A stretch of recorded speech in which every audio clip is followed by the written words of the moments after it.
പെട്ടെന്ന് ഉണ്ടാക്കിയെടുക്കാൻ പറ്റിയ ഒരു ചക്കക്കുരു ഉപ്പേരിൻ്റെ റെസിപ്പി ആയിട്ടാണ് ഞാൻ വന്നിട്ടുള്ളത്. അതിനായിട്ട് അതുപോലെ ഈ ചക്കക്കുരുവിൻ്റെ അറ്റഭാഗത്ത് ഇങ്ങനെ കട്ട് ചെയ്ത് കൊടുത്തതിന് ശേഷം നമുക്ക് ഇതിൻ്റെ തൊലി കളഞ്ഞെടുക്കാൻ പെട്ടെന്ന് കഴിയും കേട്ടോ.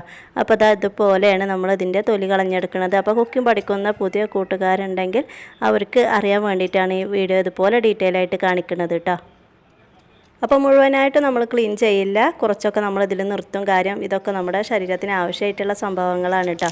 അപ്പോൾ ഇനി ഇതുപോലെ 3 എണ്ണമായിട്ട് കട്ട് ചെയ്തെടുക്കുകയാണ്.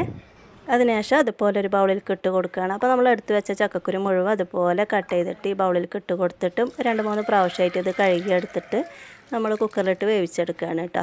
അപ്പോൾ നമ്മൾ വീട്ടിലുണ്ടായ ചക്കൻ്റെ കുരു ആയത് കാരണം തന്നെ നമുക്ക് വെള്ളത്തിലിട്ട് വെക്കേണ്ട ആവശ്യമൊന്നുമില്ല. കഴുകി ജസ്റ്റ് എടുത്തിട്ട് ഇതുപോലെ കുക്കറിലിട്ട് വേവിച്ചെടുത്താൽ മതി. ഇതുപോലെ നമ്മൾ മുഴുവനായിട്ട് ഇട്ട് കൊടുത്തതിന് ശേഷം നമ്മൾ ഇതിൻ്റെ കൂടെ നിൽക്കുന്ന രീതിയിൽ വെള്ളം ഒഴിച്ചു കൊടുത്തിട്ട് പിന്നെ 1/2 ടീസ്പൂണോളം ഉപ്പ് ഇട്ട് കൊടുത്തിട്ട് വേവിച്ചെടുക്കുകയാണ് കേട്ടോ. ഉപ്പൊക്കെ നിങ്ങളെ പാകത്തിന് ഇട്ട് കൊടുത്താൽ മതി കേട്ടോ. ഇനി ഇതുപോലെ ഒന്ന് മിക്സ് ചെയ്തതിന് ശേഷം നമ്മൾ 3 വിസിലിനാണ് ഇത് വേവിച്ചെടുക്കുന്നത്.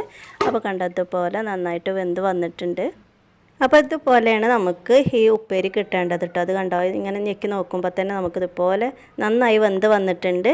ഇനി നമുക്ക് ഇതൊന്ന് തൂമിച്ചെടുക്കണം. അതിനായിട്ട് എടി സൂപ്പർ മാർക്കറ്റിൽ നിന്ന് വാങ്ങിയതാണ് കേട്ടോ. 15 രൂപക്ക് ഇതുപോലെ ഒരു പാക്ക് ഉണക്കമുളക് അത് നമ്മളൊന്നും എടുക്കുന്നുണ്ട്. പിന്നെ ഒരു 5 ചെറിയുള്ളി, പിന്നെ 2 കറിവേപ്പിലിൻ്റെ തണ്ടും കൂടെ എടുത്തിട്ട് നമ്മളത് തൂമിച്ചെടുക്കുകയാണ്.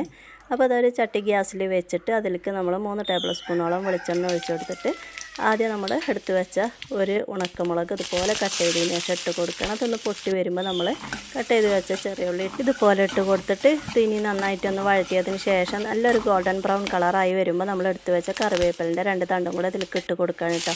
അതിനുശേഷം നമ്മൾ വേവിച്ച് വെച്ച ചക്കക്കുരു ഇതിലേക്ക് ഇട്ട് കൊടുക്കുകയാണ്. ഇതുപോലെ മുഴുവനായിട്ട് ഇതിലേക്ക് ഇട്ട് കൊടുത്തതിന് ശേഷം അതിലുള്ള വെള്ളം കുറച്ച് നമ്മൾ വറ്റിച്ചെടുക്കുകയാണ്. അപ്പോൾ നമ്മുടെ ടേസ്റ്റി ആയിട്ടുള്ള ചക്കക്കുരു ഉപ്പേരി ഇവിടെ റെഡി ആയിട്ടുണ്ട്. വളരെ സിമ്പിളായിട്ട് ഉണ്ടാക്കിയെടുക്കാൻ പറ്റിയ ഈ ചക്കക്കുരു ഉപ്പേരി നല്ല ടേസ്റ്റാണ് കേട്ടോ. അപ്പോൾ എല്ലാവരും ഒന്ന് ട്രൈ ചെയ്ത് നോക്കണം. വീഡിയോ ഇഷ്ടമായിട്ടുണ്ടെങ്കിൽ ലൈക്ക് ചെയ്യാൻ മറക്കരുത്. അതുപോലെ സബ്സ്ക്രൈബ് ചെയ്യാതെ കാണുന്ന കൂട്ടുകാരുണ്ടെങ്കിൽ ഒന്ന് സബ്സ്ക്രൈബ് ചെയ്ത് സപ്പോർട്ട് ചെയ്യാനും തൊട്ടടുത്തുള്ള ബെല്ലൈക്കൻ എനേബിൾ ചെയ്യുകയാണെങ്കിൽ ഞാൻ അപ്ലോഡ് ചെയ്യുന്ന സിമ്പിളായിട്ടുള്ള അതുപോലെ തന്നെ നമ്മുടെ വീട്ടിലൊക്കെ ഉള്ള സംഭവങ്ങൾ വെച്ചിട്ട് വളരെ ടേസ്റ്റി ആയിട്ടുള്ള ഇതുപോലുള്ള റെസിപ്പീസ് ഞാൻ അപ്ലോഡ് ചെയ്യുമ്പോൾ തന്നെ നിങ്ങൾക്ക് നോട്ടിഫിക്കേഷൻ കിട്ടും. അപ്പോൾ നമ്മുടെ ടേസ്റ്റി ആയിട്ടുള്ള ചക്കക്കുരു ഉപ്പേരി റെഡി ആയിട്ടുണ്ട്. അപ്പോൾ വീഡിയോ ഇഷ്ടമായിട്ടുണ്ടെങ്കിൽ നിങ്ങളെ കുക്കിംഗ് പഠിക്കുന്ന കൂട്ടുകാർക്കൊന്ന് ഷെയർ ചെയ്യുവാനും അതുപോലെ തന്നെ വീഡിയോ റിലേറ്റഡ് ആയിട്ടുള്ള കമൻറ്റ് രേഖപ്പെടുത്താനും മറക്കരുത്. അപ്പോൾ അടുത്തൊരു വീഡിയോയിൽ കാണാം.